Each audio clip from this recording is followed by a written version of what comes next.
இரட்சகருமாகிய இயேசு கிறிஸ்துவ நாமத்தினாலே உங்கள் யாவருக்கும் என்னுடைய வாழ்த்துக்களையும் தெரிவித்துக் கொள்கிறேன். என்னுடைய வாழ்க்கையில் நான் ரட்சிக்கப்பட்ட புதிதில் ஆண்டவர் என்னை ரட்சிப்புக்களை நடத்தின அந்த அனுபவத்தில் நான் இருந்த போது நான் ஆசீர்வாத இளைஞர் இயக்கத்தோடு தொடர்பு கொண்ட அந்த ஆரம்பகட்ட நாட்களில் நான் முதலாவது அட்டன் பண்ண முகாம் வந்து பிளஸோ முகாம், ஆசீர்வாத முகாம்.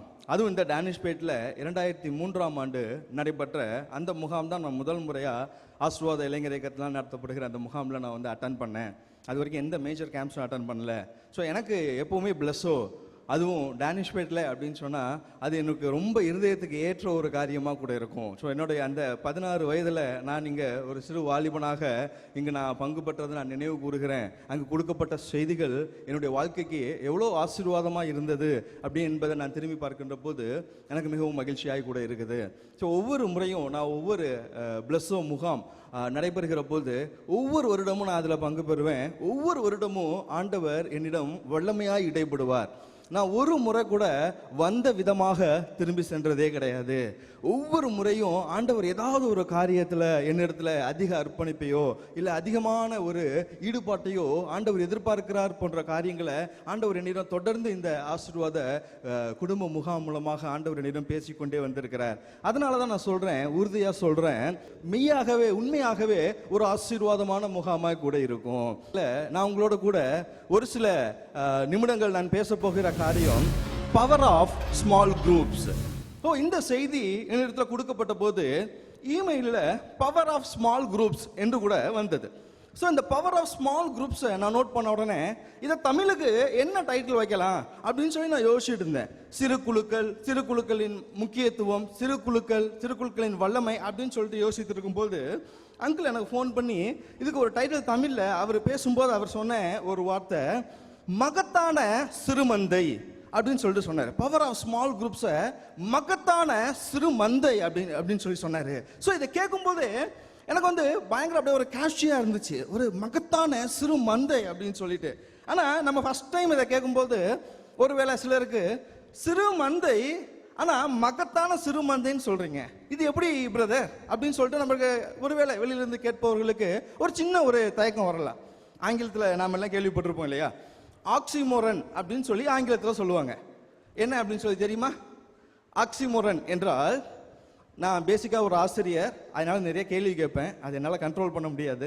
ஸோ காலையில் எடுத்த உடனே அவர் வந்து ஆங்கிலத்தில் ஏதோ ஒரு கேள்வி கேட்கிறாருன்னு சொல்லி என்னை தவறாக நினைக்காதீங்க. ஸோ ஆங்கிலத்தில் ஆக்சிமோரன் அப்படின்னா என்ன அப்படின்னா, ரெண்டு சொற்கள் இருக்கும், ஒன்னோட ஒன்று பார்க்கும்போது அது வந்து முரணாக இருக்கிற மாதிரி, ஒரு கான்ட்ரடிக்டிங்காக இருக்கிற மாதிரி இருக்கும். எடுத்துக்காட்டுக்கு சொல்லணும் அப்படின்னா ஓப்பன் சீக்ரெட், ஓப்பன் சீக்ரெட், வெளியே தெரிந்த ரகசியம்.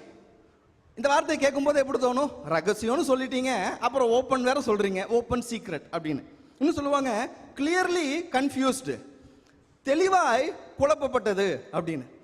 குழப்பப்பட்டதா இல்லை தெளிவாயா? தெளிவா சொல்லுங்க பிரதர் அப்படின்னு சொல்லிட்டு கேட்போம். ஸோ இது ஆங்கிலத்தில் இந்த மாதிரியான ஒரு சொற்களை ஆக்சிமோரன் என்று கூட சொல்லுவாங்க. சிலர் விளையாட்டா என்ன சொல்லுவாங்க அப்படின்னா, ஹாப்பிலி மேரிடு கூட ஆக்சிமோரன் தான் அப்படின்னு சொல்லுவாங்க. அது என்ன பிரதர், சந்தோஷமான திருமண வாழ்க்கை அப்படின்னு. நான் ஒரு வேடிக்கைக்காக சொல்கிறேன், உண்மையிலே திருமண வாழ்க்கை சந்தோஷமானது தான், அது ஆக்சிமோரன் கிடையாது, ஆண்டவருடைய பெரிய ஆசீர்வாதம். ஸோ இது போன்ற சொற்றொடர்கள் இருக்கும்போது இந்த மகத்தான சிறு மந்தை, சிறு மந்தைன்னு சொல்கிறீங்க பிரதர், சிறு மந்தை. ஸோ இருக்கிறது கொஞ்சம் தான், சிறு தான், அதனால தான் அதை சிறுன்னு சொல்கிறீங்க. மந்தைன்னு சொல்கிறீங்க. மந்தைனா எதை சொல்லுவாங்க? சிங்கங்களை சொல்ல மாட்டாங்க, புலிகளை சொல்ல மாட்டாங்க, எதை சொல்லுவாங்க? ஆடுகளை சொல்லுவாங்க. ஸோ மந்தை அப்படின்னு சொல்றீங்க, சிறு மந்தைன்னு சொல்றீங்க, ஆனால் என்ன சொல்றீங்க? மகத்தான சிறு மந்தை. ஒருவேளை அப்படிதான் நம்முடைய வேதத்தில் நம்ம பார்க்கிறோமான்னு கேட்டால், இந்த செய்தியை நான் தயாரித்த வேளையில் நான் சொல்லுகிறேன், ஆண்டவர் சிறு மந்தையை ஆண்டவர் மகத்துவமாக பயன்படுத்தி இருக்கிறத நம்ம பார்க்கிறோம். நம்ம எதை குறித்து தியானிக்க போறோம் அப்படின்னு பார்த்தீங்கன்னா, நாம் 1-2 நபர்களாக சேர்ந்து ஜெபிக்கிற போது, ஐக்கியம் கொள்ளுகிற போது, ஒரு சிறு மந்தையாக ஆண்டவரை நோக்கி நாம் பார்க்கிற போது அதை தேவன் எவ்வளவு மகத்துவமாக பயன்படுத்துவாருங்கிறத குறித்து நாம பார்க்கிற போறோம். ஆசீர்வாத இளைஞர் இயக்கத்தினர் நாங்கள் அதை ஜபக்குழு என்று கூட சொல்லுவோம். அநேக ஜபக்குழுக்களை நாங்கள் வைத்திருக்கிறோம். மாணவர்களுக்கு என்று இயேசுவுக்கு மாணவர் ஸ்டூடெண்ட்ஸ் ஃபார் ஜீசஸ் அவர்களால் நடத்தப்படுகிற ஜபக்குழுக்கள் உண்டு. தெபோரா ஜபக்குழுக்கள் உண்டு. அவர்கள் பெண்களுக்காக, பெண்கள் எழுப்புதலுக்காக தெபோரா ஜபக்குழுக்கள் நடத்தப்படுகிறது உண்டு.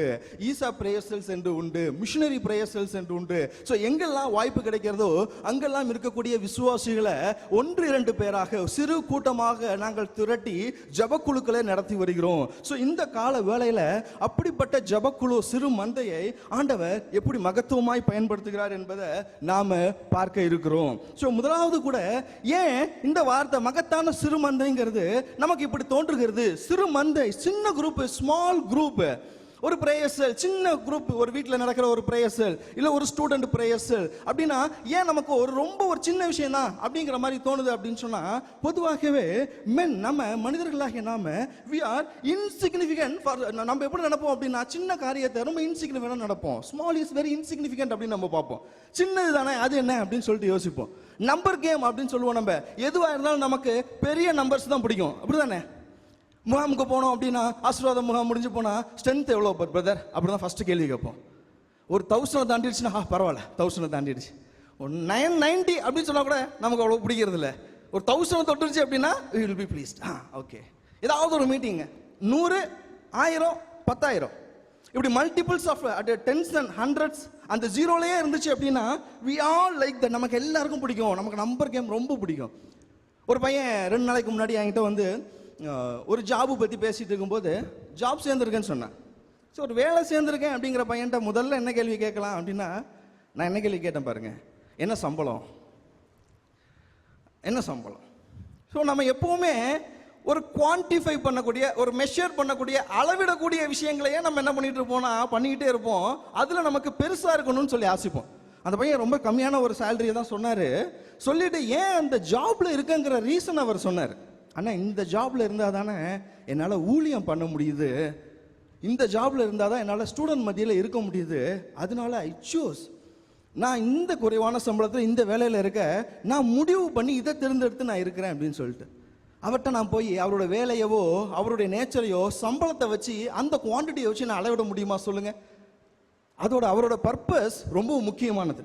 நான் என்ன சொல்ல வரேன் அப்படின்னா, நமக்கு எப்பவுமே சின்ன காரியம் ஸ்மால் அப்படின்னாலே நம்பர்ஸை பார்த்தாலே நமக்கு வந்து என்ன தோணும் அப்படின்னா நம்ம பெருசாக தான் ஆசைப்படுவோம்.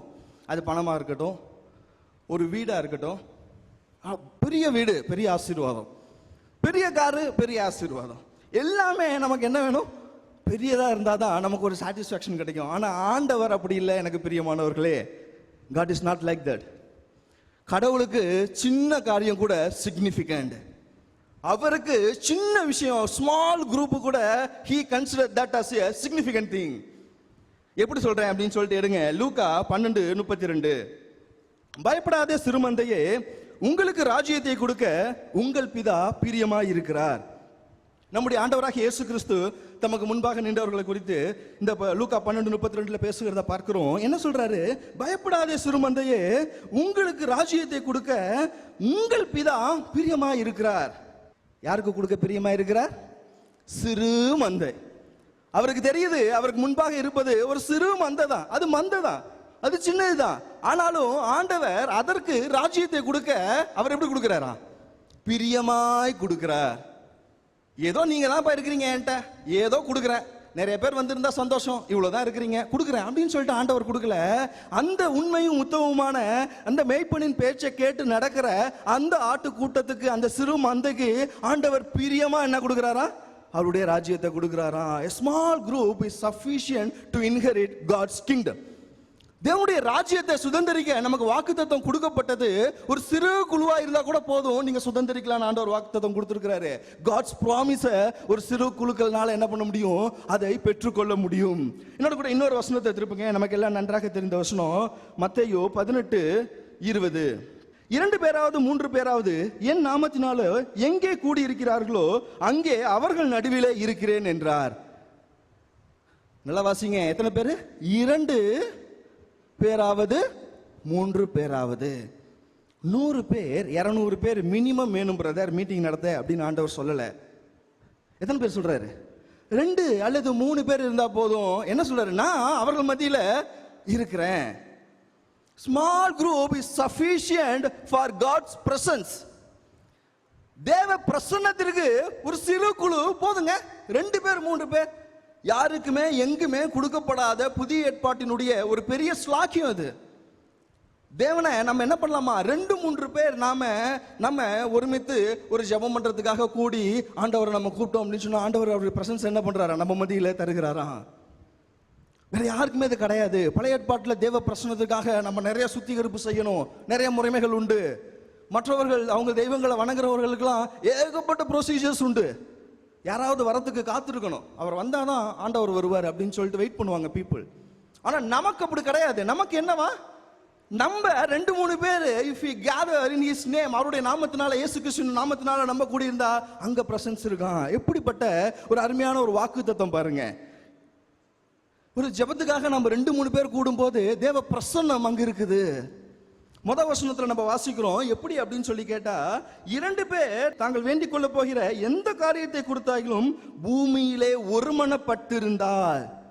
ஏன் பிரதர் அந்த சின்ன குரூப் 2 or 3 அப்படி வரும்போது ஆண்டவருடைய பிரசன்ஸை தராது, அதை ஏன் அப்படி ஹானர் பண்றாரு? 2-3 பேர் ஒருமனப்படுதல் என்பது தேவனுக்கு பிரியமான காரியம். அப்படி 2-3 பேர் ஒரே காரியத்தை குறித்து ஒன்னா வராங்க அப்படின்னா கிட்டத்தட்ட அவருடைய திரித்துவத்தை அவர் வெளிப்படுத்துகிற விதத்தை அவர் அங்க பார்க்கிறாருன்னு சொல்லி அர்த்தம். குடும்பத்தினுடைய அடிப்படை திரித்துவம் தான் நம்ம சிறு குழுக்களா இயங்குறதுடைய அடிப்படை திரித்துவம். அவர் பிதா குமாரன் பரிசுத்த ஆவியானவரை 2-3 பேர் அவர்களும் ஒன்றாக இயங்கி 100% லவ், 100% கமிட்மெண்ட், 100% சாக்ரிஃபைஸோட ஒன்றாகவே வெளிப்படுகிற அந்த காரியம் இருக்கு பாத்தீங்களா, அதுதான் திரித்துவம். நீங்க எளிமையா புரிந்து கொள்ளணும்னா, நாம ஒரு சிறு குழுவா ஆண்டவருடைய சமூகத்துக்கு நேராக வருகிற போது ஆண்டவர் அதை பார்க்கும்போது எப்படி பார்க்கிறாருன்னா, அந்த ஒன்னஸ், அந்த ஒருமனத்தை நம்ம ஆண்டவர் விரும்புகிறார். நம்ம இருக்கிற மத்தியில ஆண்டவர் ஒரு ஒன்னஸ், ஒரு ஒருமனத்தை விரும்புகிறார். சிறு குழு கடவுளுடைய காட்ஸ் ப்ராமிஸை இன்ஹெரிட் பண்ணும், காட்ஸ் பிரசன்ஸை அது கூப்பிடும். நமக்கு எல்லாம் தெரிந்த இன்னொரு ஒரு இன்சிடென்ட் ஒன்று பழைய ஏற்பாட்டில் உண்டு. நியாயாதிபதிகள் புஸ்தகத்தில் 7வதுல நம்ம கிதியோனுடைய யுத்தத்தை பார்க்கிறோம் இல்லையா. கிதியோனுடைய வார் நம்ம எல்லாருக்குமே தெரிஞ்சது. மீதியானியர் யுத்தம் செய்யறதுக்கு இருக்கிறாங்க. கிதியோன் ஒரு பெரிய படையை திரட்டிட்டு போறார். எத்தனை பேரோட போனாரு? முதல்ல ஒரு 30,000 பேர், 30,000 பீப்புளோட போறாரு. ஆண்டவர் சொல்றாரு, இது ஜாஸ்தி, என்ன பண்ணுங்க, யார் யாருக்கு பயமோ அவர் அனுப்பிடு. ஸோ 3வது வசனம் 4வது வசனத்தில் அப்படியே 2-3 பறிச்சிங்க அப்படின்னா 2வது வசனத்தில் 20,000 பேர் அவங்கள விட்டு போயிடுறாங்க. 10,000 பேர் மீந்தி இருக்காங்க, 10,000 பேர் இருக்கிறாங்க. ஆண்டவர் என்ன சொல்றாரு, இப்பவும் ஜாஸ்தியா இருக்காங்கப்பா, நான் ஒரு ப்ரொசீஜர் சொல்றேன், அதன்படி யாரெல்லாம் செலக்ட் ஆகிறானோ அவனை மட்டும் கூட்டிட்டு வான்னு சொல்லி கடைசி எத்தனை பேர் அங்கே செலக்ட் ஆனாங்க? எஸ், 300 நபர்களை ஆண்டவர் செலக்ட் பண்றாரு. நீங்க பாருங்களேன், இவ்வளவோ ஆயிரக்கணக்கான மீதியானியர்களை எதிர்த்து போராடணும், அப்படிதானே? ஆண்டவர் நினைச்சிருந்தா 30,000 பேரோட போயிருக்கலாம், கிதியோன் அனுப்பி விட்டுருக்கலாம். ரொம்ப பர்டிகுலரா 300 பேரை அவர் தேர்ந்தெடுத்து அந்த 300 பேர் விதமாய் அவருடைய வல்லமை வெளிப்படும் விதமாய் ஒரு வெற்றியை அவர்களுக்கு தருகிறார். A small group is sufficient for God's power. தேவ வல்லமையை விளங்குவதற்கு ஒரு சிறு குழு போதுங்க. ஆண்டவருக்கு பெரிய மல்டிடியூட் ஆஃப் பீப்புள், ஆயிரக்கணக்கான ஜனங்கள் இருந்தாதான் ஆண்டவரால் செயல்பட முடியுங்கிறது கிடையாது. ஆண்டவர் அங்க சொல்றாரு, இவ்வளோ பேர் வந்தானா அவனால தான் ஜெயிச்சுன்னு சொல்லி அவன் நினைப்பான், நான் ஏன் வல்லமையை காட்டுறேன், இந்த கொஞ்சம் நபர்களோட நீ போ அப்படின்னு சொல்றாரு இந்த இடத்துல. பாருங்க, நம்ம சின்னது அப்படிங்கும் போது நம்ம அநேக காரியத்தை குறித்து யோசிக்கிறோம். ஸ்மால் அப்படின்னா சின்ன பிரேயர்ஸ், அது என்ன பண்ணிடும், சின்ன காரியம் அது என்ன பண்ணிடும். ஆனா நம்ம வேதத்துல பார்க்கிறோம், கடவுள் பிராமிஸ் பண்ணியிருக்கிற அவருடைய அந்த ராஜ்யம் ஒரு சிறு மந்தைக்கு. God's promise is for a small group. அவருடைய பிரசன்னம் நான் உங்கள் மத்தியில இருப்பேன் அப்படின்னு சொல்லி இருக்கிறது ஒரு சின்ன குரூப்புக்கு. அவருடைய வல்லமையை வெளிப்படுத்த அவர் தேர்ந்தெடுக்கிறது வெகு சிலர். கிதியோன் அனுப்பி விட்டுருக்கலாம், ரொம்ப பர்டிகுலரா 300 பேரை அவர் தேர்ந்தெடுத்து அந்த 300 பேர் விதமாய் அவருடைய வல்லமை வெளிப்படும் விதமாய் ஒரு வெற்றியை அவர்களுக்கு தருகிறார். A small group is sufficient for God's power. தேவ வல்லமையை விளங்குவதற்கு ஒரு சிறு குழு போதுங்க. ஆண்டவருக்கு பெரிய மல்டிடியூட் ஆஃப் பீப்புள், ஆயிரக்கணக்கான ஜனங்கள் இருந்தாதான் ஆண்டவரால் செயல்பட முடியுங்கிறது கிடையாது. ஆண்டவர் அங்க சொல்றாரு, இவ்வளோ பேர் வந்தானா அவனால தான் ஜெயிச்சுன்னு சொல்லி அவன் நினைப்பான், நான் ஏன் வல்லமையை காட்டுறேன், இந்த கொஞ்சம் நபர்களோட நீ போ அப்படின்னு சொல்றாரு இந்த இடத்துல. பாருங்க, நம்ம சின்னது அப்படிங்கும் போது நம்ம அநேக காரியத்தை குறித்து யோசிக்கிறோம். ஸ்மால் அப்படின்னா சின்ன பிரேயர்ஸ், அது என்ன பண்ணிடும், சின்ன காரியம் அது என்ன பண்ணிடும். ஆனா நம்ம வேதத்துல பார்க்கிறோம், கடவுள் பிராமிஸ் பண்ணியிருக்கிற அவருடைய அந்த ராஜ்யம் ஒரு சிறு மந்தைக்கு. God's promise is for a small group. அவருடைய பிரசன்னம் நான் உங்கள் மத்தியில் இருப்பேன் அப்படின்னு சொல்லி இருக்கிறது ஒரு சின்ன குரூப்புக்கு. அவருடைய வல்லமையை வெளிப்படுத்த அவர் தேர்ந்தெடுக்கிறது வெகு சிலர். Small is significant. சின்ன குழுக்கள் முக்கியத்துவம் வாய்ந்தது. ஏன்னா it's sufficient for God's promise, God's presence and God's power. தேவனுடைய அந்த வாக்குத்தத்தத்தை சுதந்திரிப்பதற்கும், தேவனுடைய பிரசன்னத்தை வாஞ்சிப்பதற்கும், தேவனுடைய வல்லமை வெளிப்படுவதற்கும் ஒரு சிறு குழு இஸ் சிக்னிஃபிகண்ட். சின்ன குழுக்கள் முக்கியத்துவம் வாய்ந்தது. ஏன்னா it's sufficient for God's promise, God's presence and God's power. தேவனுடைய அந்த வாக்குத்தத்தத்தை சுதந்திரிப்பதற்கும், தேவனுடைய பிரசன்னத்தை வாஞ்சிப்பதற்கும், தேவனுடைய வல்லமை வெளிப்படுவதற்கும் ஒரு சிறு குழு போதுமானவர்களே. சோ ஒருவேளை நீங்க ஒருவேளை இந்த பிரேயர்ஸ் ஆரம்பிச்சு அடிக்கடி சரியா அது போகாம இருக்கலாம். இல்ல ஒரு ஸ்டூடெண்ட் பிரேயர்ஸ் அது என்ன பண்ணிடும் அப்படின்னு சொல்லிட்டு நீங்க யோசிச்சுட்டு இருக்கலாம். அப்படி யோசிக்காதீங்க. நம்ம பெரிய மினிஸ்ட்ரி பண்ணணும், பெரிய ஊழியம் பண்ணணும்னு சொல்லி ஆண்டவர் நம்மள்ட்ட எதிர்பார்க்கறதில்ல. நம்ம கொஞ்சத்துல உண்மையா இருக்கணும். 1-2 பேரோட நம்ம கூடுகிற ஜெபிக்கிற அந்த ஜெபக்குழுக்களை தேவன் ஆசீர்வதிக்க அவர் வல்லமை உள்ளவரா இருக்கிறார். இன்னொரு ஒரு விஷயத்தை நான் உங்க மத்தியில நான் சொல்வதற்கு பிரியப்படுகிறேன். என்ன அப்படின்னு சொல்லி பாத்தீங்க அப்படின்னா, இந்த சிறு குழு ஒரு சின்ன குரூப் என்னங்க பண்ணிடும் அப்படின்னு சொல்லிட்டு நீங்க இன்னும் கேட்பீங்க அப்படின்னு சொன்னா, நான் உங்களுக்கு ஒரு இன்சிடென்ட் சொல்ல விரும்புறேன். ஆதியாகமத்தின் புஸ்தகம், ஆதியாகமம் 18:20-33 அங்க என்ன நடக்குது அப்படின்னு சொன்னா, சோதோம் குமராவின் கூக்குரல் பெரிதா இருக்கு, அவர்களுடைய பாவம் கொடியதா இருக்கு, நான் அதை அழிக்கிறேன் அப்படின்னு சொல்லிட்டு ஆண்டவர் வர்றார். அப்ப யாரு போய் சோதோம் குமராக்காக அங்க மன்றாடுகிறார்? ஆபிரகாம் மன்றாடுகிறார். கரெக்ட். என்ன சொல்லி கேட்கிறாரு? சோதோம் குமரா அழிக்காம இருக்கிறதுக்கு ஒரு 50 நீதிமான் இருந்தா பாருங்க, 24வது வசனம், பட்டணத்துக்குள்ளே ஒருவேளை 50 நீதிமான்கள் இருப்பார்கள் பாருங்க, அதன் நிமித்தம் அந்த 50 நிமிஷத்துல நீங்க அந்த ஸ்தலத்தை அழிப்பீங்களா, அழிக்காம விடுவீங்களான்னு ஆண்டவர் சொல்றாரு 26ல. அதற்கு கர்த்தர், நான் சோதோமிலே 50 நீதிமான்களை கண்டால் அவர்கள் நிமித்தம் அந்த ஸ்தலம் முழுவதையும் ரட்சிப்பேன் என்றார். அப்புறம் 50 பேர் சோதோம் குமாரால இருந்தா நான் விட்டுறேன்ப்பா, அந்த ஸ்தலத்தை ரட்சித்துறேன், நான் அதை அழிக்கல அப்படின்னாரு. ஆபிரகாம் உடல. நமக்கு எல்லாருக்கும் தெரியும் இல்லையா, அந்த இன்டர்சிஸ்டரி பிரேயர் தெரியும். 50 அவர் எவ்வளவா குறைக்கிறாரு? ஒரு 5 குறைச்சி 45 ஆக்குறாரு. 45 ஆண்டவரே, ஆண்டவர் சொல்றாரு அழிக்க மாட்டேன். 40 ஆண்டவரே, அழிக்க மாட்டேன். 30 ஆண்டவரே, இல்லப்பா அழிக்க மாட்டேன் விட்டுறேன். 20 ஆண்டவரே, இல்லப்பா விட்டுறேன். கடைசியா ஒரே ஒரு தடவை கோச்சிக்காதீங்க, ஒரு 10 நீதிமான்கள் இருந்த ஆண்டவரே, ஆண்டவர் சொல்றாரு அழிக்க மாட்டேன். அவ்வளவுதான். ஆபிரகாமும் கடவுளும் ஒரு ஒரு ஒரு அக்ரிமெண்ட் குள்ள வந்து ஆபிரகாம் சந்தோஷமா போயிடுறான். ஆபிரகாம் நினைச்சாரு 10 நீதிமான் சோதோம் குமாரால இருப்பாங்க, சோதோம் குமாரா காப்பாற்றப்பட்டுருணும். ஆனா நடந்தது என்ன? சோதோம் குமாரா 10 நீதிமான் இல்லாத காரணத்தினால அழிக்கப்பட்டது. நம்ம சொல்றோம் சோதோம் குமாரா கொடிய பாவத்தினால் அழிக்கப்பட்டதுன்னு. நான் உங்களுக்கு சொல்றேன், சோதோம் குமாரால ஒரு சிறு கூட்டம் பரிசுத்தவான்கள் நீதிமான்கள் இல்லாத காரணத்தினால சோதோம் குமாரா அழிக்கப்பட்டது. சிறு குழு, ஒரு சிறு கூட்டம் என்ன பண்ணிடும்? ஒரு வீட்டில் நடக்கிற பிரேயர்ஸல் என்ன பண்ணிடும்? 2 ஃபேமிலி சேர்ந்து பண்ற பிரேயர்ஸல் என்ன பண்ணிடும்? ஒரு இன்ஸ்டிடியூஷன்ல நடக்கிற பிரேயர்ஸல் என்ன பண்ணிடும்? ஒரு சிறு கூட்ட மக்களே ஆண்டவருக்கு போதும். அவர் வல்லமையை காட்டுவதற்கு மட்டுமல்ல, காட்ஸ் பெனால்ட்டிலிருந்து எஸ்கேப் ஆகிறதுக்கு, கடவுளுடைய அந்த ராத், அந்த கோபத்திலிருந்து, அந்த உக்கிர கோபத்திலிருந்து இந்த தேசத்தை, இந்த நாம் இருக்கக்கூடிய பகுதியை காப்பாற்றுவதற்கு ஒரு சிறு கூட்டம் போதும். 10 பேர் போதும். இன்னைக்கு நாம இருக்கக்கூடிய நிலையை நம்ம கொஞ்சம் யோசிச்சு பார்ப்போமா? பொல்லாத காலத்தில் வாழ்றோம் என்று சொல்லுகிறோம். எத்தனையோ அரசியல் காரியங்களை குறித்து நாம டிஸ்கஸ் பண்ணுகிறோம். ஆனா நாம இருக்கக்கூடிய இந்த இடத்திற்கு, நாம இருக்கக்கூடிய சிட்டிக்கு, நாம இருக்கக்கூடிய டவுனுக்கு, நாம இருக்கக்கூடிய இந்த தேசத்திற்கு நாம பொறுப்பாளிங்க. எப்படி சொல்றீங்க? ஆபிரகாம் அப்படியே நெகோசியேட் பண்ணிட்டே வந்தார். 10ல் செட்டில் ஆனார். நான் இதை என் பிரேயர்ஸல் பசங்களுக்கு பைபிள் ஸ்டடி கொடுத்து இந்த இன்டர்செஷரி பிரேயரை எக்ஸ்பிளைன் பண்ணிட்டு, சரி ஏன் இந்த 10ல் ஆபிரகாம் விட்டாரு? 5, 2, 1ன்னு குறைச்சிருக்கலாம்ல, 1ல் வந்து ஸ்டாப் பண்ணிருக்கலாம்ல, ஏன் 10ல் விட்டுருப்பார் தம்பின்னு சொல்லி கேள்வி கேட்பேன். நிறைய சுவாரஸ்யமான பதில்கள் வரும் அவர்கள்ட்ட இருந்து. சோதோம் குமாரால யார் இருந்தா? ஆபிரகாமுக்கு தெரிந்த யார் இருந்தா? லோத் இருந்தார். ஆபிரகாமின் தம்பி ஆகிய யார் இருந்தா? லோத் இருந்தார். சகோதரன் மகன், அவருடைய சகோதரன் லோத் இருந்தார். லோத்துக்காக தான் என்ன பண்றாரு ஆண்டவர்? பேசுறார். ஆண்டவர்கிட்ட ஆபிரகாம் கேட்கிறார். லோத்துவும் மைண்டில் இருக்கும், சரி நம்ம தம்பி அந்த ஊரில் இருக்கிறான், அவனுக்காக நம்ம இன்ட்ரெஸ்ட் பண்ணணும், ப்ரேயர் பண்ணணும்னு சொல்லிட்டு தான் கேட்கிறார். ஒரு 10 வந்தோன்னே நான் நினைக்கிறேன், ஆபிரகாம் என்ன நினச்சிருப்பார் அப்படின்னா, நம்ம தம்பி லோத்து அங்கே இருக்கிறான், என்ன இருக்கும், கண்டிப்பா ஒரு 10 நீதிமானாவது இருப்பாங்க அப்படின்னு நம்பி ஆபிரகாம் என்ன பண்ணிட்டாரு, அத்தோட ஸ்டாப் பண்ணிட்டார்.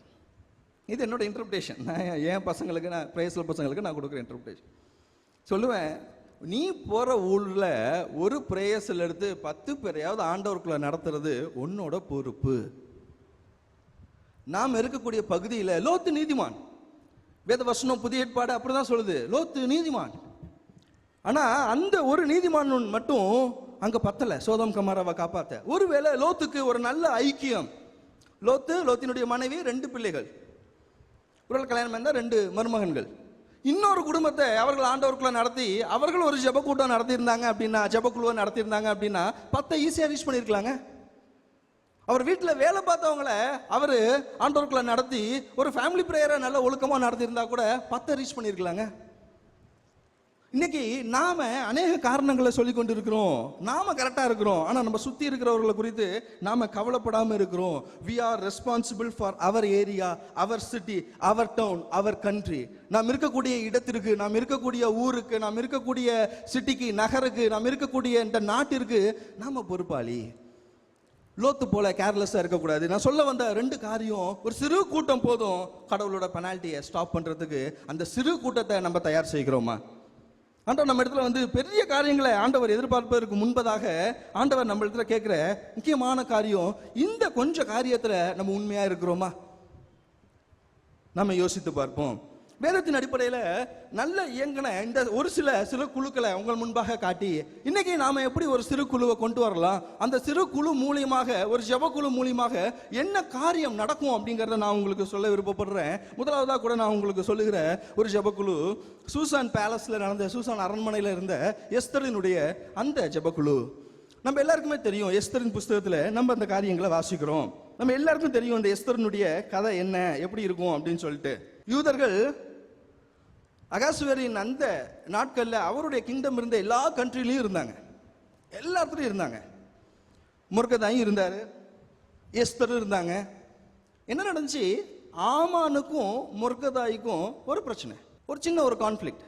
ஆமான் என்ன பார்க்குறாரு, முர்கதாயை மட்டும் அழிக்கிறதுக்கு பிளான் போடல. நல்லா பாருங்க அங்கே எப்படி காரியம் நடக்குதுங்கிறத பாருங்க. ஆமானுக்கு யார் கூட பிரச்சனை, முர்கதாய் வணக்கம் பண்ணல, அதனால முர்கதாய் மேல கோவப்பட்டா ஓகே. ஆனா ஆமானுடைய சிந்தை, ஈவில் பிளான் எப்படி போகுது, ஒட்டுமொத்த யூதர்களையுமே அழிக்கணும்னு சொல்லி போகுது. ஒரு பெரிய ஸ்கீம் போடுறான், ராஜாவை போய் பார்க்குறான், நான் ஃபண்டிங் பண்றேன், எவ்வளோ செலவானாலும் உங்க கிங்டம்ல இருக்கிற எல்லா யூதர்களையும் அழிச்சிடுவோம்.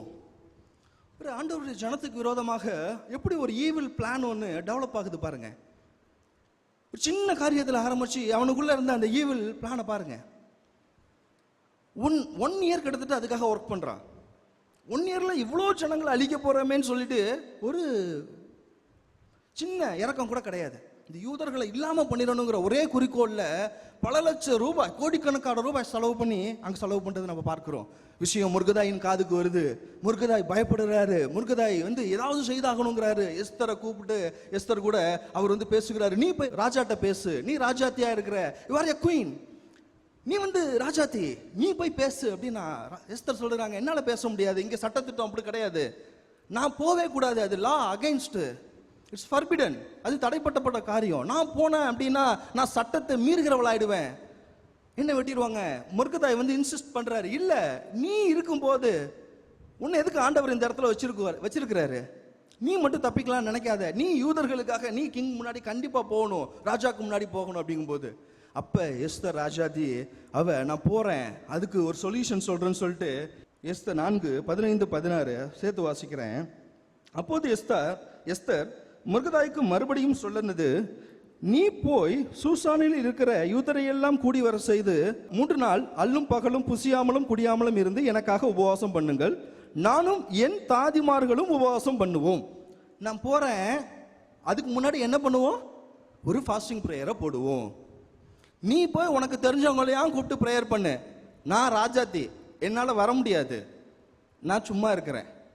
அப்படியே எஸ்தர் சொன்னா, எஸ்தர் வந்து ஒரு குயின், ராஜாத்தி. நீ போய் ஜெபம் பண்ணு, நான் போய் ராஜாவை பார்க்குறேன் அப்படி சொல்லியிருக்கலாம். ஆனால் எஸ்தர் அங்கே என்ன சொல்கிறாங்க, நீ உபவாசம் பண்ணு 3 நாள், நானும் என் தாதிமார்களும் என்ன பண்ணுறோம், நாங்களும் உபவாசம் பண்ணுவோம். ஒரு ஜெபிக்கிறதுக்கு ஒரு கம்பெனி நாமளாக தான் உருவாக்கணும். குயின் அண்ட் சர்வன்ட் மெய்ட், ஒரு பட்டத்து ராஜாத்தையும் வேலையாட்களும் உட்காந்து ஜெபம் பண்ணுறதை நீங்கள் யோசிச்சு பார்க்க முடியுதா? இன்னைக்கு நம்ம என்ன காரணம் சொல்லுவோம், பிரதர் ஒரு பிரேயர்ஸல் நடத்துங்களேன். ஆள் இல்லை பிரதர், யாரும் வர மாட்டேங்கிறாங்க, பக்கத்தில் பிலீவர் இல்லை. எவ்வளவோ காரணம் அந்த ஒரு கூட்டத்தை கண்டுபிடிக்கிறதுக்கு. நம்ம நினைச்சோம், நம்ம அதில் கொஞ்சம் உத்வேகமாக இருந்தோம் அப்படின்னு சொன்னால் நமக்கு ஆண்டவர் நிறைய அவென்யூஸை கொடுப்பார். இந்த பிரேயர்ஸல்ஸுக்கு கூட ஒர்க் பண்ணுறவங்க கொலிகோட ஜெபம் பண்ணலாம். நீங்கள் ஒரு டீச்சராக இருப்பீங்க அப்படின்னு சொன்னால் நீங்கள் உங்கள் ஸ்டூடெண்ட்ஸுக்கு ஒரு பிரேயர்ஸல் எடுக்கலாம். ஏன் ப்ரொஃபஸர், காலேஜ் டீச்சர் அப்படின்னா ஸ்டூடெண்ட்ஸோட உட்காரக்கூடாதா? எஸ்தர் ராஜாத்தி தாதிமார்களோடு உட்கார்ந்து உபவாச ஜெபம்.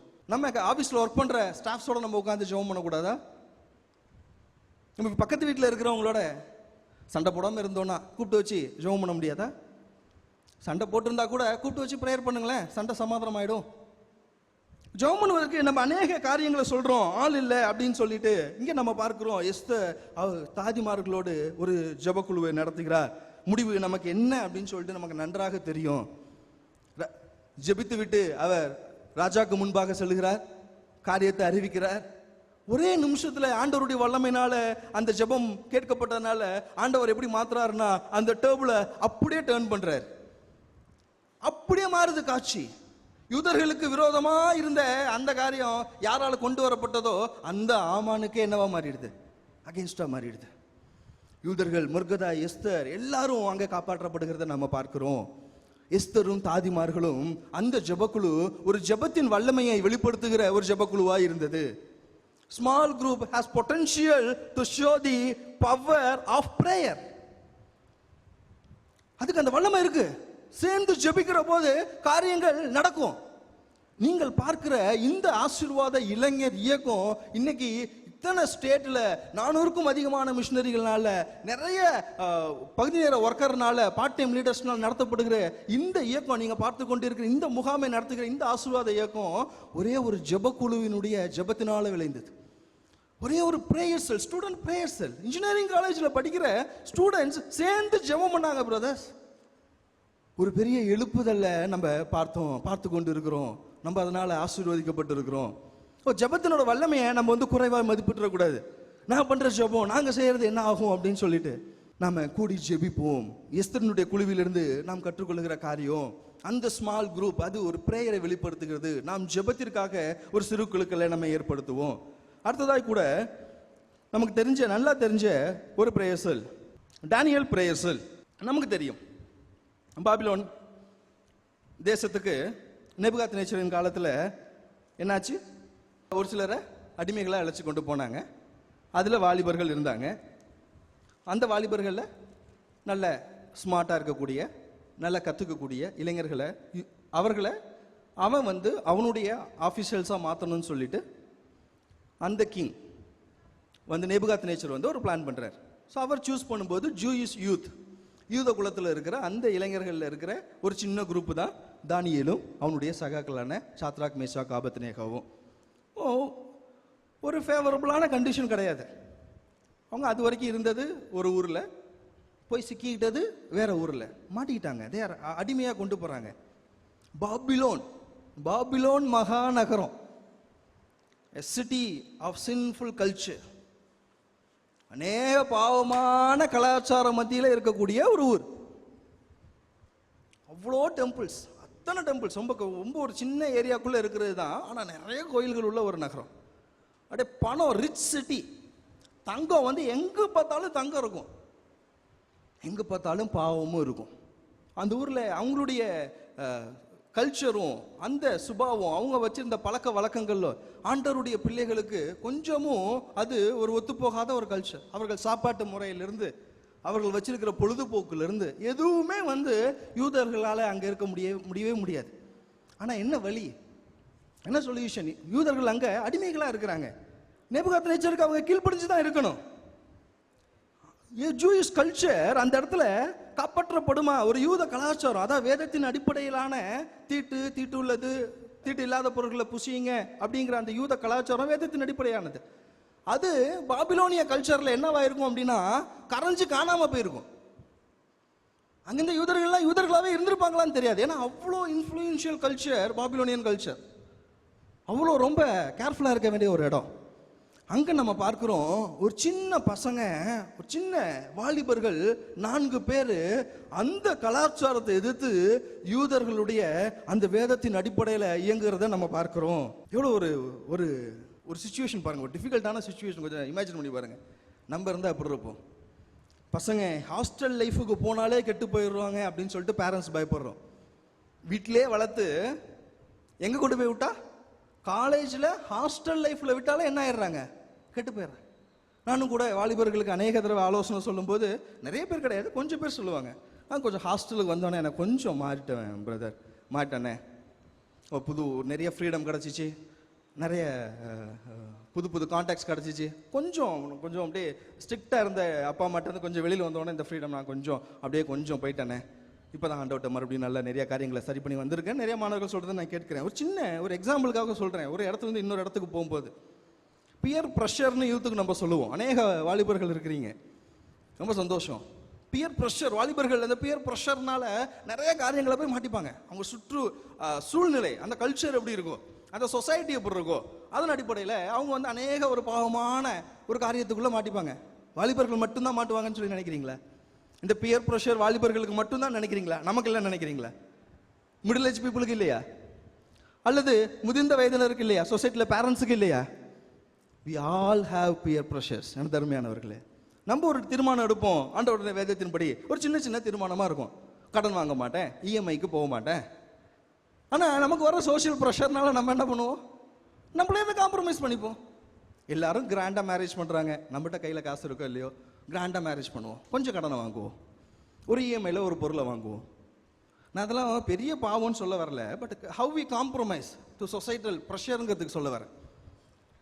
சொசைட்டல் ப்ரெஷர் வரும்போது, சமுதாய அழுத்தங்கள் நமக்கு வருகிற போது நாம் எடுத்த தீர்மானத்தில் உறுதியாக இருக்க மாட்டோம், அப்படியே கொஞ்சமாக விட்டு கொடுப்போம். பெரியவர்களுக்கு, மிடில் ஏஜ் பீப்புளுக்கு இந்த ஃபோன் அடிக்ஷன் இல்லையா? ஸ்மார்ட் ஃபோன் அடிக்ஷன் இருக்கு. இன்னைக்கு அநேகர் நல்ல ஒரு வேத நேரத்தையும் ஜப நேரத்தையும் நம்ம கொடுக்க முடியாமல் இருக்கிறது காரணம் ஸ்மார்ட் ஃபோன் அடிக்ஷன். நம்ம ஏதோ வாலிபர்களை பார்த்து தான் குறை சொல்லிட்டு இருக்கோம், அவன் தான் ஃபோனுக்கு, எல்லாத்துக்கும் ஸ்மார்ட் ஃபோனுக்கு காரணங்கிற மாதிரி. பட் எனக்கு தெரியும், அநேக பேரண்ட்ஸு, அநேக பெரியவங்க காலையில் எழுந்தோன்னே இந்த குட் மார்னிங் அனுப்புறதுக்கு உட்கார்றது எல்லாருக்கும் தெரியும். அந்த குட் மார்னிங் குட் நைட் தான் அந்த ஒரு ஃபேமிலி பழைய குரூப் தான். ஆனால் அதில் தான் அவ்வளோ டைம் ஸ்பெண்ட் பண்ணிட்டு இருக்கோம். என்ன சொல்ல வரேன் அப்படின்னா, கல்ச்சர் இன்னைக்கு நம்ம பாபிலோனுக்கு போக தேவையில்லை. நம்மளை சுற்றி இருக்கிற கல்ச்சரே இப்படி தான் மாறிட்டு இருக்கு, பாபிலோனிய கல்ச்சராக தான் மாறிட்டு இருக்கு.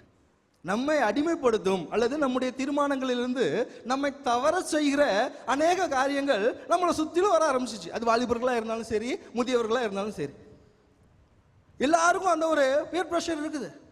இங்கே இந்த யூத்து எப்படி அதை ஹேண்டில் பண்ணாங்க, அப்படின்னு சொல்லிட்டு நம்ம பார்த்தோம் அப்படின்னு சொன்னால் நல்லா தெரியும் நமக்கு. அந்த தானியேல் 1வது அதிகாரத்தில் ஃபர்ஸ்ட் அவங்க வந்த உடனே அவங்களுக்கு அந்த சாப்பாடு கொடுக்குறாங்க, ராஜாவினுடைய அதே ஒரு விருந்து, அந்த விருந்து சாப்பாடு. இந்த யூத் அதை பார்த்துட்டு, இது எங்களுக்கு செட் ஆகாது, இது நிறைய தீட்டுள்ள பொருள் இருக்கு, பாவமான காரியம் இருக்கு, நாங்கள் இதை டச் பண்ண மாட்டோம். தானியேல் மட்டும் அந்த முடிவு எடுக்கலைங்க. நீங்கள் அதை நல்லா வாசி பாருங்க. தானியேலும் அவன் சகாக்களும் அந்த முடிவு எடுத்து அவங்க சுப்பீரியர்கிட்ட சொல்கிறாங்க, நாங்கள் மரக்கறி பருப்பை சாப்பிட்டுட்டு இருக்கிறோம், எவ்வளோ ஸ்ட்ரென்த்தாக ஸ்ட்ராங்காக எவ்வளோ ஸ்மார்ட்டாக இருப்போம் பாருங்கன்னு சொல்லிட்டு அவங்க இருந்து காட்டுறாங்க. ஸோ ஒரு சோதனை வருது, ஒரு சமரசம் பண்ணக்கூடிய ஒரு வாய்ப்பு வருது. சரி, வேற வழி இல்லை அப்படின்னு சொல்லிட்டு அவங்க இல்லை, அவர்கள் ஒரு குழுவாக, சிறு குழுவாக ஒரு முடிவு எடுக்கிறாங்க, தீர்மானம், டிசிஷன் எடுக்கிறாங்க. நாங்கள் இப்படி தான் இருப்போம், ஒரு தீர்மானம் எடுக்கிறாங்க. அதுல அவர்கள் வெற்றி பெறுகிறார்கள். கொஞ்ச நாள் ஆகுது, என்ன பண்றாரு, நேபுகாத்நேச்சருக்கு ஒரு கனவு வருது. கனவையும் சொல்லாம விளக்கத்தை சொல்லணும்னு சொல்லி கேட்கிறாரு. யாராலையும் சொல்ல முடியல, பாபிலோன்ல இருக்க அறிஞர்களாலையும் சொல்ல முடியல. எல்லா அறிஞர்களையும் ஞானிகளையும் கொன்றுவோம் அப்படிங்கிற ஒரு முடிவுக்கு வராரு. நியூஸ் தானியேலுக்கு வருது.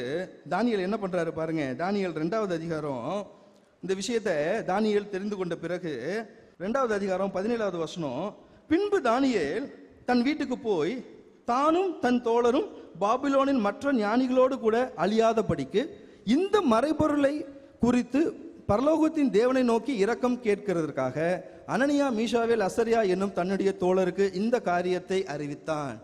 ஒரு டெம்டேஷன் வரும்போது அவங்க டிசிஷன் எடுத்து ஜெயிச்சிடுறாங்க. இப்போ இங்கே ஒரு ட்ரையல், ஒரு போராட்டம் வருது. அவங்க உயிருக்கே ஒரு பெரிய போராட்டம் வருது. அதில் அவங்க அவனுக்கு தானியேலுக்கு தெரிஞ்சிருச்சு விஷயம் என்னன்னு. அவன் என்ன நினச்சிருந்தா அவன் மட்டும் எஸ்கேப் ஆகிருக்கலாம். ஆனால் தானியேல் என்ன சொல்கிறாரு, இன்னும் நான் என் ஃப்ரெண்டும் இதுலேருந்து தப்பிக்கணும், ஃப்ரெண்ட்ஸும் தப்பிக்கணும், இந்த காரியத்தை அவங்களுக்கும் சொல்லி ப்ரேயர் பண்ண சொல்லுவோம், தேவனிடத்தில் இரக்கம் கேட்பதற்காக. சேர்ந்து ஒரு காரியத்துக்காக எப்படி ஜெபிக்கிறாங்க பாருங்க. அவங்க சேர்ந்தே இருப்பதை நல்லா கவனிச்சு பாருங்க. காரியம் என்னவாகுது, தானியேல் போய் அந்த மறைபொருளை வெளிப்படுத்துகிறாரு, அவர் எஸ்கேப் ஆகிறாரு. அவர் மட்டும் இல்லை, அவரோடு சேர்ந்து 3 நண்பர்களும் கூட தப்பிப்பதை நம்ம பார்க்கிறோம். இன் temptation they are together, in trials they are together. அவர்கள் ஒன்றாகவே இருக்கிறாங்க. முடிவு என்ன ஆகுது, தானியேல் உயர்த்தப்படுகிறான். அவன் வெற்றி அடைந்து அவன் சரியா அது சொன்ன பிறகு அந்த ராஜா தானியேலை பார்த்து ஆச்சரியப்பட்டு, இப்படி ஒரு மறைபொருளை நீ வெளிப்படுத்தின, உன்னுடைய தேவன் தான் உண்மையான தேவன் அப்படின்னு சொல்லிட்டு தானியேலை கொண்டு வந்து அந்த இடத்தினுடைய அந்த முக்கியமான ஒரு பொறுப்புல, கிட்டத்தட்ட பிரைம் மினிஸ்டர் ரோல்ல கொண்டு வந்து வைப்பதற்காக அவர் வந்துட்டு கொண்டு வர்றாரு. அப்ப தானியேல் என்ன பண்றாரு பாருங்க. அதே 2வது அதிகாரம் 49வது வசனத்துல, எல்லாம் முடிஞ்சிருச்சு, வெற்றி அடைஞ்சாச்சு, தானியேல் ஜெயிச்சுட்டான். இன் ட்ரையம்ப், வெற்றியில தானியேல் ராஜாவை நோக்கி வேண்டிக் கொண்டதன் பேரில் அவன் சாத்ராக்கையும் மேசாக்கையும் ஆபத்நேகோவையும் பாபிலோன் மாகாணத்து காரியங்களை விசாரிக்கும்படி வைத்தான். தானியேலோ வென்றால் ராஜாவின் கொலு மண்டபத்தில் இருந்து விட்டான். தானியேலுக்கு வந்து ஒரு பெரிய போஸ்டர் கிடைக்குது. அப்ப தானியேல் யாருக்காக கேட்கிறாரு, ராஜாட்ட தன்னோடு இருந்த சகாக்காக என்ன பண்றாரு, தன்னோடு இருக்கக்கூடிய அந்த சிறு குழுக்காக ராஜாட்ட அவங்களையும் அப்பாயிண்ட் பண்ணுங்க, அவங்களும் ரொம்ப டேலண்டான ஆளுங்க, அவங்களும் ஜெபம் பண்ணுகிறவர்கள், அவர்களும் நல்ல விசுவாசி, அவங்களையும் எடுத்து யூஸ் பண்ணலான்னு சொல்லிட்டு அவங்களையும் ஒவ்வொரு ப்ராவின்ஸ்ல ஒவ்வொரு ஹெட்டா வந்து அப்பாயிண்ட் பண்றான். பாருங்களேன், அவங்க ஒன்னாவே அவங்களுடைய டிசிஷன்ல முடிவுல இருந்தாங்க, அவங்களுடைய டெடிகேஷன்ல அர்ப்பணிப்புல அவர்கள் ஒன்றாவே இருந்தாங்க, அவர்களுடைய டெவலப்மெண்ட்ல அவர்களுடைய உயர்வுலையும் அவர்கள் ஒன்றாகவே இருக்கிறத நம்ம பார்க்க முடியுது. இப்படிப்பட்ட ஒரு குழு நம்ம அங்கத்தினரா இருந்தா எப்படி இருக்கும் யோசிச்சு பாருங்க. நம்முடைய எல்லா காரியத்திலும் நம்ம ஒன்றாக முடிவெடுத்து நம்ம தேவனுக்காக உறுதியாக நிற்கக்கூடிய ஒரு ஜெபக்குழு.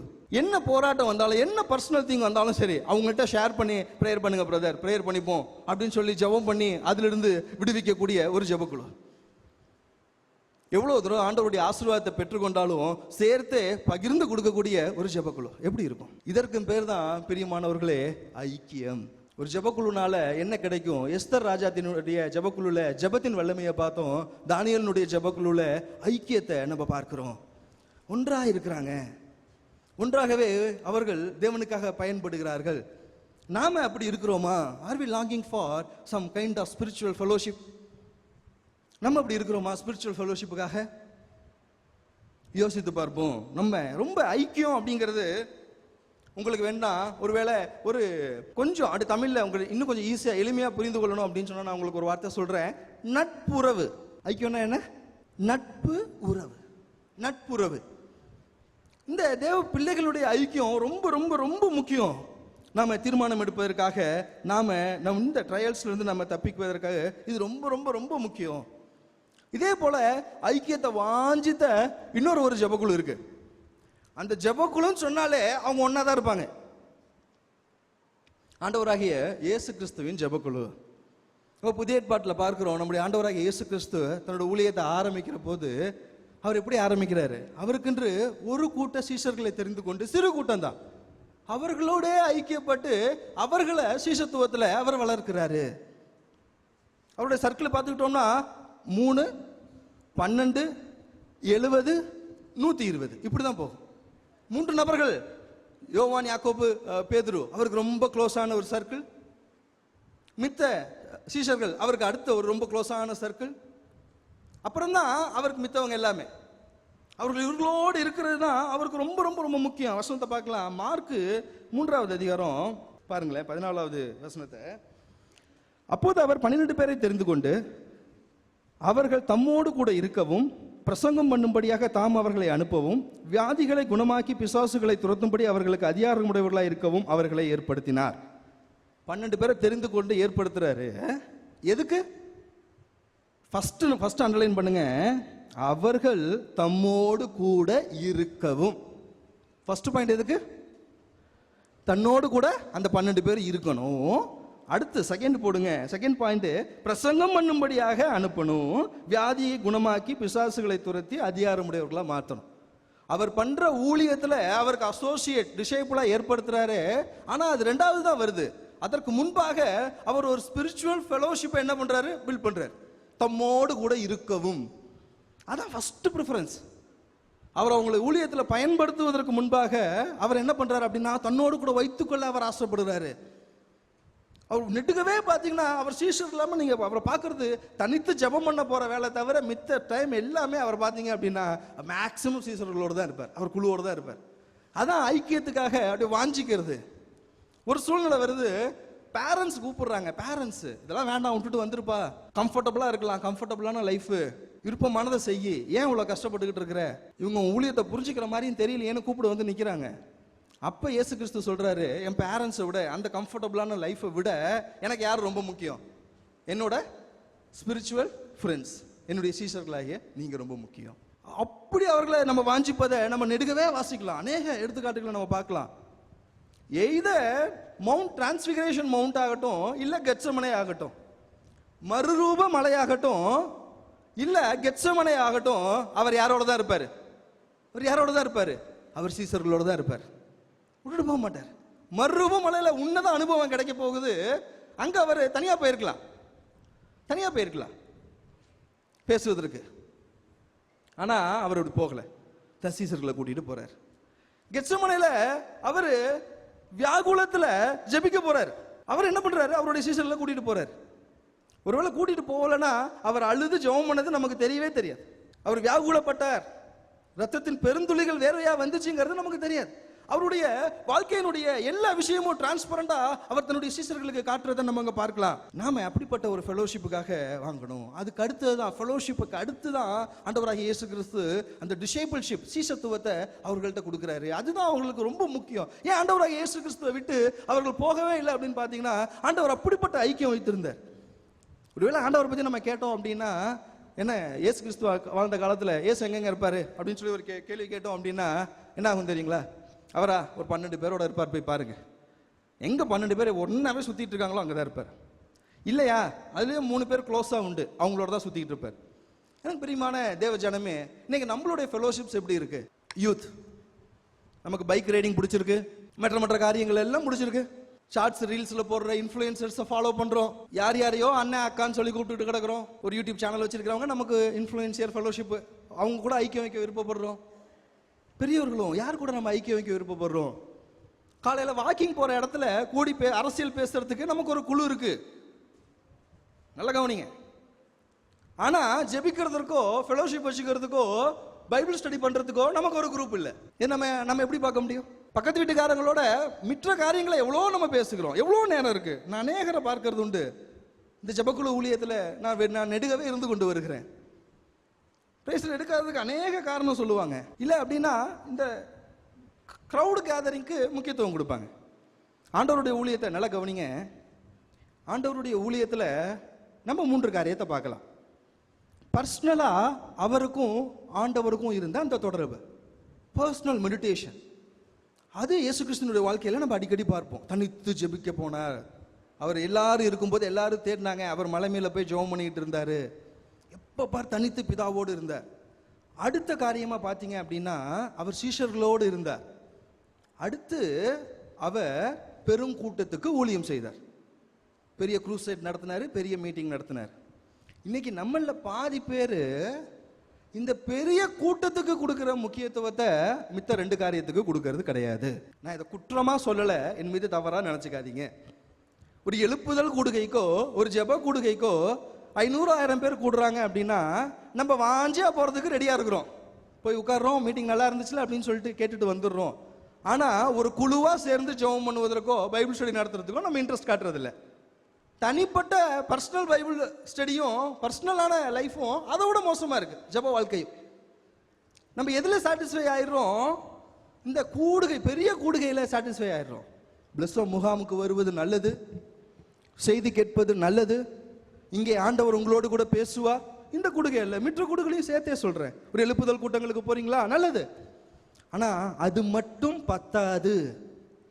அந்த காரியத்தை, ஒரு தீர்மானத்தை எடுத்த நீங்க, இல்ல ஒரு தரிசனத்தை பெற்றுக்கொண்ட நீங்க தொடர்ந்து இருக்க வேண்டும் என்றால் மித்த ரெண்டும் இருக்கணும். ஒரு குரூப் பைபிள் ஸ்டடியும் ஒரு பர்சனல் பைபிள் ஸ்டடியும் உங்க கூட இருக்கணும். இது ரொம்ப ரொம்ப முக்கியம். இன்னைக்கு நாம அது அநேக காரியத்தை நம்ம மிஸ் பண்ணுகிறோம் பிரியமானவர்களே. சமீபத்தில் ஒரு முகநூலில் ஒரு காரியத்தை பார்த்தேன், ஃபேஸ்புக்கில் பார்த்துட்டு இருக்கும்போது. ரொம்ப பிரபலமான ஊழியக்காரர் ஒருத்தர், அவர் சொல்றாரு, பிரபலமான ஊழியக்காரர் சொல்றாரு, என்ன காரியம் அப்படின்னு சொல்லிட்டு பார்த்தீங்க அப்படின்னா, ஒரு டிசைபிள்ஷிப் ட்ரைனிங் கேம்பை ஆரம்பிக்கிறார். Disciple training camp. அவர் நல்ல மியூசிஷியன், நல்ல பாடகர், நல்ல ஆராதனை வீரர். அவர் ஒரு டிசைபிள்ஷிப் ட்ரைனிங் கேம்ப் ஆரம்பிக்கிறார். அதுக்கு ஒரு பாஸ்டர் போயிருக்கிறார். அவர் போய், என்ன பிரதர், நல்ல நீங்கள் நல்ல மியூசிக் போடுவீங்க, நல்ல பாட்டு பாடுவீங்க, நிறைய ஆராதனை பண்ணுவீங்க, ஒரு மியூசிக் சிடி போட்டிருக்கலாம், ஏன் திடீர்னு இந்த சீசத்துவ முகாம் நடத்தணும்னு உங்களுக்கு தோணுது அப்படிங்கும்போது, அந்த ஊழியர் அந்த பாஸ்டர்கிட்ட, நான் அதை பேர் சொல்லலை, பகிர்ந்து கொண்ட காரியத்தை நான் சொல்கிறேன். பிரதர், நீங்கள் சண்டே மட்டும் நம்ம கூப்பிட்டு நம்ம பிலீவர்ஸுக்கு கொடுக்குற டீச்சிங் போதும்னு நினைக்கிறீங்களா? வாரத்துக்கு 1 மணி நேரம், வருஷத்துக்கு 52 மணி நேரம், இல்லை மித்த காரியத்தெல்லாம் விட்டுருங்க, ஒரு 48 மணி நேரம் ஆவரேஜாக வச்சுக்கிட்டா கூட மொத்தமாக எவ்வளோ நேரம் தான் செய்தி கேட்குறாங்க? 48 மணி நேரம்னா 2 நாள். ஒரு விசுவாசி வளர்றதுக்கு இது போதுமா அப்படின்னு அந்த ஊழியக்காரர் அந்த பாஸ்டர் கேட்டிருக்கிறார். அவர் சொல்றாரு, நோக்கம் என்ன, நான் அது வெகுவாக பாராட்டுறேன், டிசைபிள்ஸ் சீஷர்களை உருவாக்கணும்னு சொல்லி அவருக்கு அந்த தரிசனம் ரொம்ப முக்கியம், இன்றைய தேவை. எனக்கு பிரியமானவர்களே, கிறிஸ்டியானிட்டியில் ஆண்டவருக்குள்ள இயேசு கிறிஸ்துவுக்கு நாம டிவோட்டிஸாக இருக்க அழைக்கப்படலை, டிசைபிள்ஸாக இருக்க அழைக்கப்பட்டிருக்கிறோம்.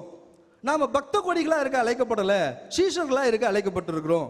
ஆண்டவருடைய கிரேட் கமிஷன் என்ன, அவருடைய பிரதான கட்டளை என்ன? நீங்க போய் எல்லாரையும் எனக்கு பக்தராக்குங்கன்னு எழுதியிருக்கிறாரா? மத்தேயுல கடைசியா நம்ம வாசிக்கிறது, எல்லா ஜாதியையும் யாராக்குங்க? சீஷராக்குங்க. நாம முதல்ல சீஷர் ஆகணும், நம்மளை சுத்தி இருக்கிறவங்கள சீஷர் ஆக்கணும். ஒரு சிறு குழுக்கள்ல இயேசு கிறிஸ்துவினுடைய மாடலை நம்ம ஃபாலோ பண்ணோம் அப்படின்னா that is possible. That is possible. எனக்கு பிரியமானவர்களே, நாம் கொஞ்சம் யோசிப்போம். மறுபடியும் சொல்றேன், large gathering produce devotees, small group produce disciples. பெருங்கூட்டம் நல்லதுதான், வேணான்னு சொல்லல, அது பக்தி விருத்தி, பக்தியை உண்டாகும், பக்த கோடிகளை உருவாக்கும். ஆனா சீஷத்துவத்தில் ஒருத்தரை வளர்க்கணும் அப்படின்னு சொன்னா அது பெரிய கொடுகையில பாசிபிலிட்டி ரொம்ப ரொம்ப கம்மி, அது சிறு குழுக்கள்ல தான் முடியும். மறுபடியும் சொல்றேன், large gathering produce devotees, small groups produce disciples. பெரிய கூடுகைகள் உங்களுக்கு பக்த கோடிகளை உருவாக்கலாம், நீங்கள் நடத்துகிற சிறு ஜப குழுக்கள் தான் சீசர்களை உண்டாக்கும். ஒரு சில காரியம் இப்படிப்பட்ட மகத்துவமான பிரேயர் செல்ஸை நம்ம எடுக்காம இருக்கிறதுக்கு என்ன காரணம் சொல்லுகிறோம்? ஸோ உங்களுக்கு இந்த செய்தி முடிந்த பிறகு ஒரு கேதரிங் வைப்பாங்க, அதில் பிரேயர் செல் நடத்துங்கன்னு உங்கள் டிஸ்ட்ரிக்ட்ல இருந்து இருக்கிறவங்க உங்களை என்கரேஜ் பண்ணுவாங்க. நான் உங்கள்கிட்ட வேண்டி விரும்பி கேட்டுக்கொள்கிறேன், தயவு செய்து அந்த பிரேயர் செல்ஸ் நடத்துங்க. எனக்கு பிரியமான ஆசீர்வாத இளைஞர் இயக்கத்தினரே, நீங்களும் கூட இன்ஹவுஸ், நீங்களும் உங்களையும் கூட நான் ரொம்ப ரெக்வஸ்ட் பண்ணுறேன், பிரேயர் செல் காரியங்களில் நம்ம கொஞ்சம் தீர்மானமாக இருப்போம். நம்முடைய இயக்கம் ஜபக்குழுவில் வளர்ந்த இயக்கம், ஜபக்குழுவின் வல்லமையை நம்ம ருசி பார்த்து இருக்கிறோம். இந்த அநேக பகுதிகளில் அதில் ஒரு தொய்வு இருப்பதை நம்ம காண முடியுது. நம்ம உற்சாகம் அடைந்தவர்களாக நம்ம போவோம். ஒரே ஒரு காரியத்தை நான் இன்னொரு ஜபக்குழுவில் 1-2 காரியங்களை நான் சொல்லி முடிக்கிறேன். ஒரு பியூட்டிஃபுல்லான இன்சிடென்ட்ஸ் உண்டு பழைய ஏற்பாட்டில். யாத்ராகம புஸ்தகத்தில் உங்கள் எல்லாருக்கும் தெரியும், மோசே ஜனங்களை கூட்டி கொண்டு வந்தார். எல்லாரையும் நியாயம் விசாரிக்க முடியல இல்லையா? அப்போ அவருக்கு ஒரு ஐடியா கொடுக்குறாங்க. அவரோட மாமனார் ஐடியா கொடுக்குறாரு. என்ன ஐடியா கொடுத்தாரு? எப்பா, நீ எல்லா கூட்டத்தையும் ஒன்றா உட்காந்து நியாயம் விசாரிச்சுட்டு இருக்க முடியாது, உன் கூட்டத்தில் என்ன பண்ணு, குரூப்பாக பிரி, 100 பேர், 50 பேர், 10 பேர்னு பிரித்து அவங்கள ஜட்ஜஸ் அப்பாயிண்ட் பண்ணி அவங்கள வச்சு நீ என்ன பண்ணு, அவங்கள விசாரி. அவங்களால தீர்க்க முடியாத காரியத்தை உங்ககிட்ட கொண்டு வரட்டும். அது அவருக்கு லகுவாக இருந்துச்சு. ஸோ சின்ன சின்ன டீமாக ஸ்ப்ளிட் பண்ணார் அவர் பேச்சு கேட்டு. ஸோ அவங்களோட ட்ராவல் ஈஸியாச்சு. இல்லாட்டினா அவர் நியாயம் விசாரிச்சுட்டு ஒரே இடத்துல உட்காந்துருக்கணும். அவர் மூவ் பண்ணாங்க. அங்கே பிரியமானவர்களே, கொஞ்ச நாள் கழிச்சு ஒரு இன்சிடென்ட் ஒன்று நடக்குது. நான் உங்களுக்கு அதை வாசிச்சுட்டு நான் உங்களுக்கு சொல்கிறேன். என்னாகமத்தின் புஸ்தகம் 11வது அதிகாரம் 14வது வசனம். அந்த மோசே இன்னும் கொஞ்ச நாள் கழிச்சு அவர் இந்த ஜனங்கள் அவரை ரொம்ப அவரை சோதிச்சு பார்க்கும்போது அவர் ஆண்டவர்கிட்ட முறையிடுகிறாரு. 14வது வசனம், இந்த ஜனங்கள் எல்லாரையும் நான் ஒருவனாய் தாங்கக்கூடாது, எனக்கு இது மிஞ்சின பாரமாய் இருக்கிறது, எனக்கு இது ரொம்ப கஷ்டமா இருக்கு, இவ்வளோ பேரை இவ்வளோ இது பண்றது, இப்படி என்ன பண்ணாம நான் என்ன பண்ணணும்னு சொல்லிட்டு ஆண்டவர்கிட்ட கேட்கும்போது ஆண்டவர் சொல்லுகிறாரு 16வது வசனங்கள்ல, இஸ்ரவேல் ஜனங்களின் மூப்பரும் தலைவர்களும் இன்னார் என்று நீ அறிந்திருக்கிறாயே, அந்த மூப்பரில் 70 பேரை கூட்டிக் கொண்டு அவர்களை ஆசாரிப்பு கூடாரத்தில் அங்கே உன்னோடு வந்து நிற்கும்படி செய். அப்போது நான் இறங்கி வந்து அங்கே உன்னுடனே பேசி, நீ ஒருவன் மாத்திரம் ஜனங்களின் பாரத்தை சுமக்காமல் உன்னோடு கூட அவர்களும் அதை சுமப்பதற்காக உன்மேல் இருக்கிற ஆவியை அவர்கள் மேலும் வைப்பேன். என்ன சொல்றாரு ஆண்டவர்? உன்னால பேர்டனை தாங்க முடியல, நான் புரிஞ்சுக்கிறேன். இவ்வளவு பேர்டனை உன்கிட்ட அந்த நீதிபதிகள் இருக்கிறாங்க இல்லையா, ஏற்கனவே நீ அப்பாயிண்ட் பண்ண லீடர்ஸ் இருப்பாங்க இல்லையா, ஏற்கனவே அவங்களுக்குள்ள வந்து அந்த ஜனத்திற்கு தலைவர்கள் இருக்கிறாங்க. அவர்கள 70 பேரை கொண்டு வந்து ஆசாரிப்பு கூடாரத்தில் நீ நிறுத்து, நான் உண்மையில இருக்கிற அந்த பாரத்தை அவர்கள் மீது. காரியம் அப்படியே நடந்ததை நம்ம பார்க்கிறோம் பிரியமானவர்களே. 70 பேரும் தீர்க்க தரிசனம் சொல்லுகிறார்கள். 2 பேர் ஆசாரிப்பு, நீங்க பின்னாடி போய் வாசிச்சு பாருங்க, எனக்கு நேரம் இல்ல. 2 பேர் ஆசாரிப்பு கூடாரத்தில் வரல, அவங்க தங்கிடுறாங்க. அவங்க மீது ஆண்டவர் ஆவியை விட்டுறாரு.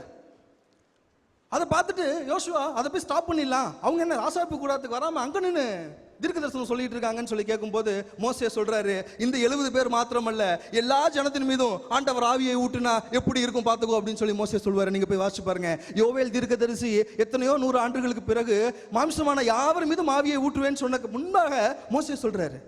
அவர் ஆண்டவருடைய அந்த போர்டனை புரிஞ்சுக்கிட்டாரு.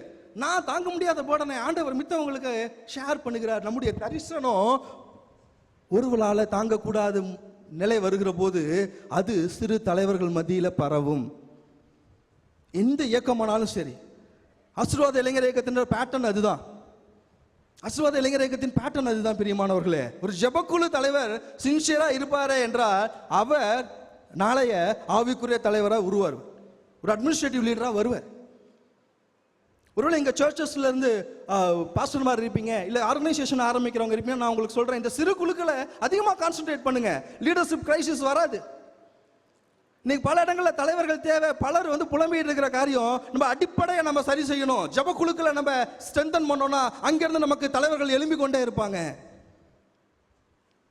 எஸ்தரினுடைய ஜெபக்குழுல இருந்து பிரேயர், ஃபெலோஷிப் தானியேல், ஆண்டவராகிய இயேசு கிறிஸ்துவிலிருந்து ஃபெலோஷிப், டிசைபிள்ஷிப், தலைமைத்துவம், லீடர்ஷிப் வரும். ஸ்மால் குரூப்ஸ்ல இருந்து மிகப்பெரிய வளர்ச்சி வருங்க, மிகப்பெரிய வளர்ச்சி வரும். அப்போஸ்தலர் காலத்துல பார்க்கிறோம், சபை வளர்ந்துச்சு, வேகமா வளர்ந்துச்சு.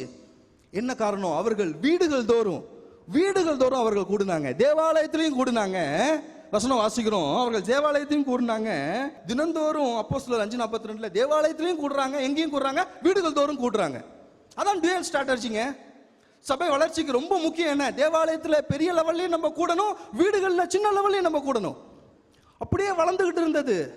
3000, 5000 எருசலேமே ஸ்தம்பிக்கத்தக்கதாய் வந்து வளர்ந்த அந்த சர்ச் ஹிஸ்டரி எப்போ குறைஞ்சிச்சு அப்படின்னு சொல்லி கேட்குறாங்க. எல்லா எதிர்ப்புகள் வந்துச்சு சபைக்கு. சபையில் அநேக எதிர்ப்புகள் வந்த போதெல்லாம் சபை வந்து வளர்ந்துகிட்டே இருந்துச்சு. எப்போ குறைஞ்சிச்சுங்கும் போது கான்ஸ்டன்டின்கிற ராஜா வந்து ரொம்ப ஃபேவராக நமக்கு வந்து எல்லாத்தையும் திறந்து விட்டார். பெரிய பெரிய சர்ச்லாம் கட்டி கொடுத்தாரு.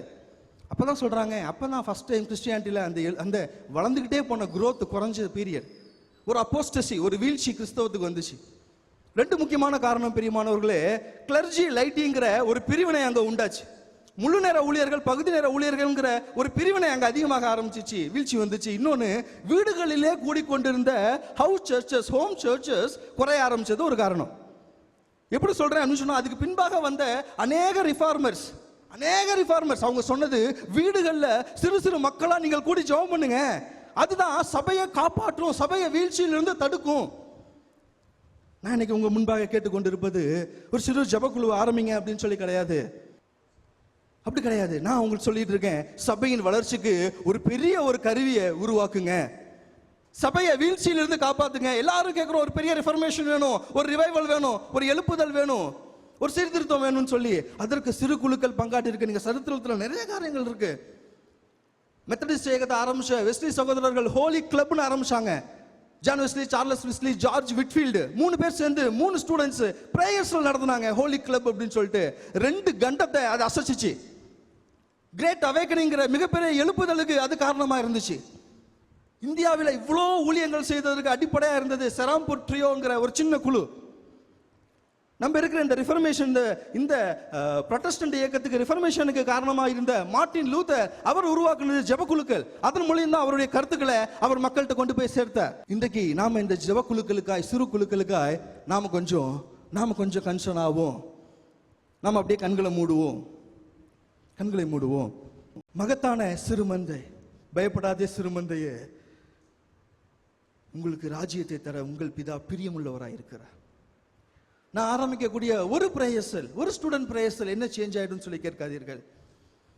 ஒரு தெபோரா பிரேயர்சல் என்ன சேஞ்ச் கொண்டு வந்துடும் சொல்லாதீங்க. ஒரு சின்ன குரூப் ஆண்டவருடைய ப்ராமிஸை இன்ஹெரிட் பண்ணும். காட்ஸ் ப்ராமிஸ், தேவ பிரசன்னம், காட்ஸ் பிரசன்ஸ், காட்ஸ் பிரசன்ஸ் நம்ம மத்தியில் வரும். காட்ஸ் பவர், தேவ வல்லமை வெளிப்படும். ஜெபிப்பதற்கு நமக்கு ஒரு குழு வேணும். ஐக்கியம் கொள்வதற்கு குழு வேணும். சீஷர்களை உருவாக்குவதற்கு குழு வேணும்.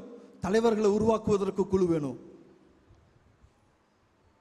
சபையை ஒரு growth, சபை வீழ்ச்சியிலிருந்து மாற்றி சபை வளர்ச்சிக்கு நமக்கு சிறு குழுக்கள் தேவை. உங்கள் இதயத்தில் ஆண்டவர் பேசி இருப்பாரானா கமிட் பண்ணுங்க. Please commit your self. நான் ஒரு பிரேயர்ஸில் எடுப்பேன். If you are a student, commit yourself. என் காலேஜுக்கு நான் தான் பொறுப்பு. 10 நீதிமான் இல்லாதபடிக்கு என்னுடைய சிட்டியை நான் விலை பண்ண மாட்டேன். என்னுடைய இடத்தை நான் விலை பண்ண மாட்டேன். 10 நீதிமானையாவது நான் ஏற்படுத்துவேன். 2 வீடு சேர்ந்து நாங்கள் ஜெபம் பண்ணுவோம், மிஷனரி பிரேயர் நடத்துவோம் என்று கமிட் பண்ணுவோம். நல்ல பிதாவே, துதிக்கிறோம், ஸ்தோத்திரிக்கிறோம். நாங்கள் சிறு குழுக்களாய் சேர்ந்து உம்மை உயர்த்த தேவரீர் எங்களுக்கு கிருபை பாராட்டுங்க. ஒரு பெரிய எழுப்புதல் எங்களுக்குள்ள தாங்க. இயேசு கிறிஸ்து நாமத்தில் ஜெபிக்கிறோம் நல்ல பிதாவே.